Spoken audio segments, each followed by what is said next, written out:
Are we recording? Yeah, we're recording, but we'll edit out everything until now. Okay, so please give me some context because I'm reading this cold. I'm going to give you some context where this video is. I'm doing a series on Crime and Punishment, and I'm going through 5 scenes in the book that are the crucial scenes. Okay. The context in the story. We have this very poor, unhappy character, Raskolnikov. He's a student. He's not doing well in life. He's very low self-esteem. He develops his philosophy. Well, he's an atheist. And in his mind, if there's no God, there's no morality. And if there's no morality, then all that matters is power and will and things like that. So that's his philosophy. Yikes. And he wants to test himself to see if he's a real man, so to speak, and he can make a start for himself. So he commits to murder this pawnbroker woman. And when he's there, he finds that Lizaveta is there as well. She bursts in on him and he kills her too. He kills her right in the spur of the moment. Yeah. He ends up severely traumatized from this ordeal. He's miserable. He withdraws from his I cry for him. family. And we get to this second scene. What was the first scene we did? The first scene was his scene meeting with Porfiry, the detective, for the first time. This is the second scene. He meets Sonia. He always acts super weird around the detective because he's so guilty. He's guilty. And the detective is very masterfully constructed. Now, who's Sonia? So we have to answer that question. Who's Sonia? Please. Before he committed the murder, he met this man, Marmeladov is his name. He was a drunkard. He met him in a bar, in a tavern, and he was describing how he ruined his whole life and threw away all their money on drink, and he has nothing, and his kids have no food, and his mother is... It's the most Russian novel that ever was. Yes. His wife, what's his wife's name? His wife's name is Katerina Ivanovna. Katerina. Katerina, thank you. Katerina, not Katrina? I don't think so. I think there's an E. Katerina. Katerina. You have an E in yours? Yeah, okay. Katerina. Yeah, you're right. Thank you. She's dying of consumption, which is tuberculosis, I believe. Mm-hmm, it is. Her mind is deranged. She's miserable. She's abusive to her husband and to her children. So Raskolnikov takes a liking to Marmeladov in this bar scene, this bar situation. He ends up committing suicide or getting run over by a car. It's a little bit ambiguous, but I would say that suicide is a major theme in the book. There are a lot of suicides in the book. I think it's implied it's suicide. Okay. He dies of suicide, leaving his wife and kids completely destitute with nothing. And Sonia is his oldest daughter, and she is a prostitute. It goes without saying that in St. Petersburg society at the time, to be a prostitute is to be extremely despised and on the outskirts of society. It's true in, unfortunately, most societies. Yes, that is the context of our story.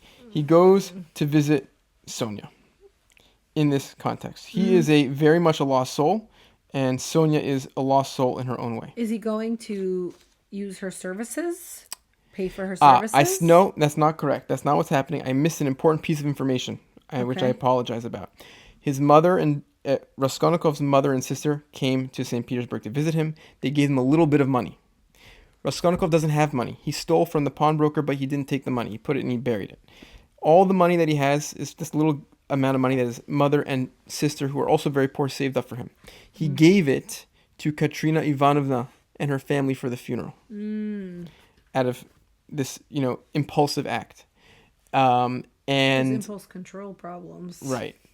And in that scene, he met Sonia, and Sonia visited him at his place and said, "Come to us for the funeral, please," as like a token of our appreciation. And so anyway, that's how he knows Sonia, and he Okay. visits her to, we'll see why. Now, I want to say one more piece of context. This is my favorite scene in all of literature. Oh my God. That's a heavy statement right It's there. an extremely dramatic scene, as you might imagine. I think it's like the most dramatic scene I can think of in all of literature. I took out all the internal dialogue from the scene. I took out all the stage direction from the scene, so we just get the dialogue. Obviously, we're not going to act it out. We're not? Well, we're going to read it, but we're not going to like do all the motions and we're not going to like come into the room and, like we're sitting down, you know what I'm saying? Okay. But without all the internal narration, just know that like there's a build. Some of it The is scene builds up to insane. high Okay. drama. In the sense of basically, Sonia goes through like a religious experience in the scene, like a very intense, experience. Anyway, so all we have is the dialogue to go on. We're not going to overact, obviously, but just know that Speak for yourself. The meta text here is very intense. Okay. That's I'm it. reading this cold. We're all reading it cold. Cold. Well, you've read the scene before. I've read the not. scene before. Never in my life. That's it. So you're Sonia. I'm Raskolnikov. She must be a very unhappy person. Yeah. Her father has killed himself. Correct. Her mother is dying of consumption. And she's losing her mind. And losing her mind. And she's abusive. And is abusive. And she has younger siblings who have nothing. They're and destitute. she's a prostitute, so they don't starve. Right.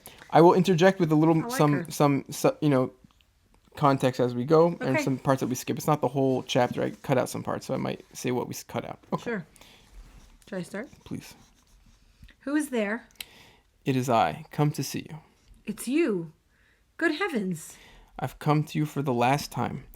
I may perhaps not see you again. Are you going away? I don't know. Tomorrow. Then you are not coming to Katerina Ivanovna tomorrow? I don't know. I shall know tomorrow morning. We're skipping here. There's some small talk about her living conditions. She lives in complete destitution. Her landlord, she asks if her mother, Katerina Ivanovna, beats her, and she doesn't deny it, although she defends her mother. Anyway, that's some stuff we skipped. So now Raskolnikov continues. Katerina Ivanovna is in consumption, rapid consumption. She will soon die. Oh, no. But it will be better if she does die. No, not better. Not at all better. And the children, what can you do except take them to live with you? Oh, I don't know. And what if even now, while Katerina Ivanovna is alive, you get ill and are taken to the hospital? What will happen then? How can you? That cannot be. Cannot be. You're not insured against it, are you? What will happen to them then? They will be in the street, all of them. She will cough and beg and knock her head against some wall, as she did today, and the children will cry. Then she will fall down, be taken to the police station and to the hospital. She will die, and the children. Oh, no. God will not let it be. We're skipping a bit. In this part we're skipping, he talks a little bit about Sonia's job as a prostitute, how much money she makes, how often she goes out. And then he ends that with saying, it will be the same with Polinka, no doubt. Who's Polinka is Polinka? her younger sister. Oh, He's saying your younger sister is going to be a prostitute also. No, it cannot be. No, God would not allow anything so awful. He lets others come to it. No, God will protect her. God. But perhaps there is no God at all. Okay. Sonia cries. We're skipping a bit. In this part, Raskolnikov suggests Sonia commit suicide. She says the only reason she doesn't commit suicide is because of her younger siblings. So now we're getting to the climax of the scene. So you pray to God a great deal, Sonia? What would I be without God? And what does God do for you? Be silent. Don't ask. You don't deserve. He does everything. Okay, now Raskolnikov sees a Bible on the side, on the end table. Where did you get that? It was brought me. Who brought it? Lizaveta, I asked her for it. Where is the story of Lazarus? Where is the raising of Lazarus? Find it for me, Sonia. You are not looking in the right place. It is in the 4th Gospel. Find it and read it to me.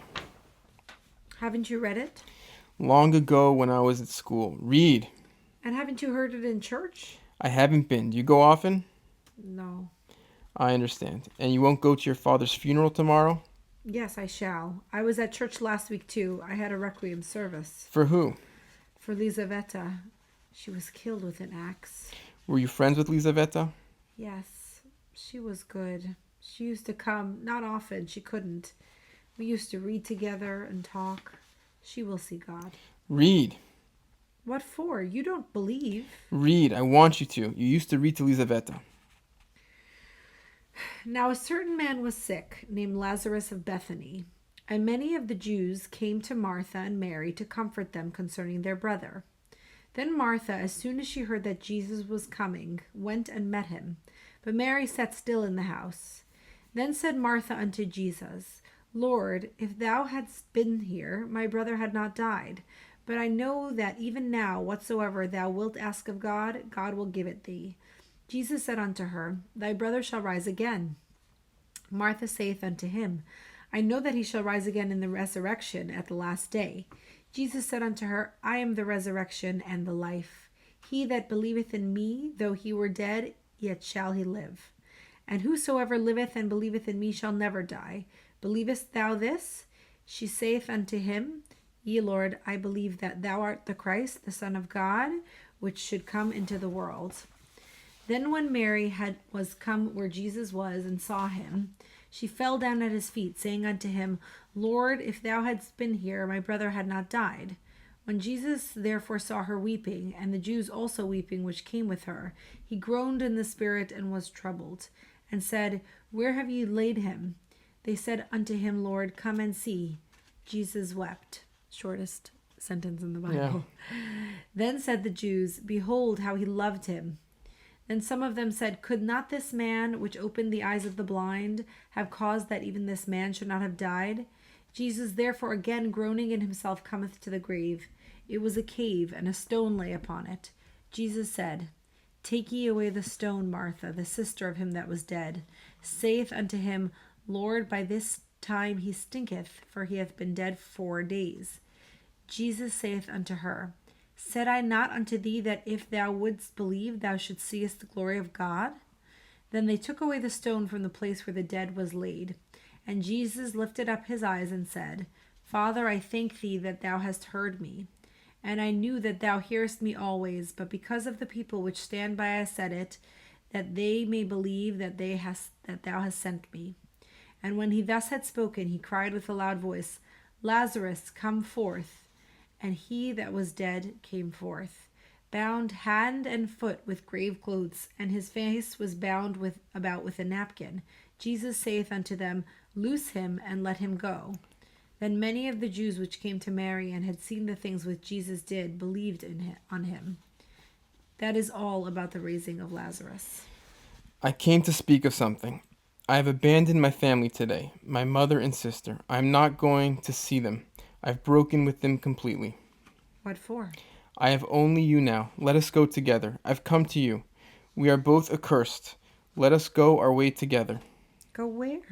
How do I know? I only know it's the same road. I know that and nothing more. It's the same goal. I don't understand. You'll understand later. Haven't you done the same? You too have transgressed, have had the strength to transgress. You have laid hands on yourself. You have destroyed a life, your own. You are like a mad creature already. So we must go together on the same road. Let us go. What for? What's all this for? What for? Because you can't remain like this, that's why. You must look things straight in the face at last, and not weep like a child and cry that God won't allow it. What will happen if you should really be taken to the hospital tomorrow? She is mad and in consumption. She will soon die. And the children? Do you mean to tell me Polinka won't come to grief? Haven't you seen children here at the street corner sent out by their mothers to beg? I've found out where those mothers live and in what surroundings. Children can't remain children there. At 7, the child is vicious and a thief. Yet children, you know, are the image of Christ. Theirs is the kingdom of heaven. He bade us honor and love them. They are the humanity of the future. What's to be done? What's to be done? What's to be done? Break what must be broken, once and for all, that's all, and take the suffering on oneself. What you don't understand, you'll understand later. Freedom and power, and above all power, over all trembling creation and all the ant-heap. That's the goal. Remember that. That's my farewell message. Perhaps it's the last time I shall speak to you. If I don't come tomorrow, you'll hear of it. And then remember these words. And someday later on, in years to come, you'll understand, perhaps, what they meant. If I come tomorrow, I'll tell you who killed Lizaveta. Goodbye. Why? Do you know who killed her? I know and will tell. You. Only you. I have chosen you out. I'm not coming to ask forgiveness, but simply to tell you. I chose you out long ago to hear this. When your father talked of you and when Lizaveta was alive, I thought of it. Goodbye. Don't shake hands tomorrow. That's the scene. He is a psycho. I've had a religious epiphany from your reading Lazarus story. No, he doesn't have any religious epiphany. He goes to Siberia after his confession unmoved by any religious feeling. Really? And unrepentant. Then why does it seem he seems so religious in his words when he talks to her at the end? No? Which part? I don't think so. And the children can't remain children there at 7. I think he's just tormenting her. Christ. He's tormenting the her. kingdom of the future. He's saying that she has to go with him so that way she doesn't ruin her siblings. I don't something like that. But I think How is he going to help her? He doesn't have any money anymore. Yeah, he can't help her, but they go to Siberia together in the end of the book. So that's not helpful. But What an ending. This book is terrible. it's not helpful. What do you think about the scene in general? What do you think about the why the reading of the raising of Lazarus? Do you have any thoughts about that? Um, I mean, the simplest one is the idea that there's no last chances because there's always the come back around again. You may get another shot at it, whatever it means. And another literal way, he's regretting murdering 2 people. Right. Wouldn't it be nice if they could be Right. brought back by Jesus? Yeah. I agree. What Dostoevsky does so well in this book and other books is he sets up these juxtapositions of these different philosophies. Mm-hmm. And you have this in this scene, the meeting of this atheist sort of might makes right Nietzschean kind of character against a religious, pure soul in Sonia. It's also delightful that she's such a devout prostitute. Mm-hmm. It's Right. such a And good... he torments her for that. We cut out some of the part where he does that with the suicide scene part, the suicide dialogue. He's saying it's like so ridiculous that you're so devout and you're a prostitute. You know, Right. what's wrong with you? Like, that's the way he torments her. He seems great. But what I was getting at is just like that it's so powerful for Sonia, the reading. Like she goes through like a real religious rapturous Well, you should experience. have told me that before I read it. Yeah, the narration in the book is that like it's like she feels as if like the whole scene is like happening in front of her, and it's like this real description or like this articulation of her faith, And what Dostoevsky does is he sets up these juxtapositions. He sets up these like the woman of faith who's making this case for like the redemption of believing in Jesus, like Raskolnikov needs a resurrection right now. Like he's traumatized and he's withdrawing from the world, and she's like putting this unintentionally. She's like presenting this as like a form of redemption. And so I don't know. To me, it's a very rich. Those two different that tension in the scene is very rich. Mm-hmm, mm-hmm. So that's why it's my favorite scene of all time. That's a very intense statement, but I do like the scene. What's your favorite scene of all time? My favorite scene in all of literature? All of literature. That's really hard. I'm trying to think around to my favorite books. How about from Gone with the Wind? Anything? I do love Gone with the Wind.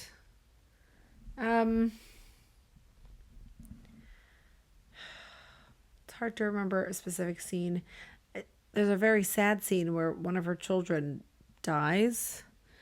That's one that stays with me. A lot of my most memorable scenes are terribly depressing and not favorite.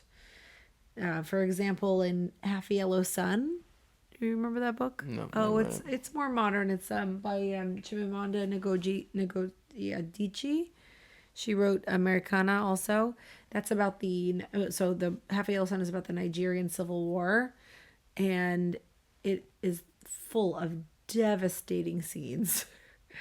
And I think, well, spoilers, but I think the fact that the stronger sister, the one who's like scrappy and takes care of herself, never comes back, just like disappears, and you get no closure, is so powerful. That's the reason, like, it sticks with me like a brain worm. Wow. Yeah. So you're attracted to very depressing scenes. Apparently we have that in common.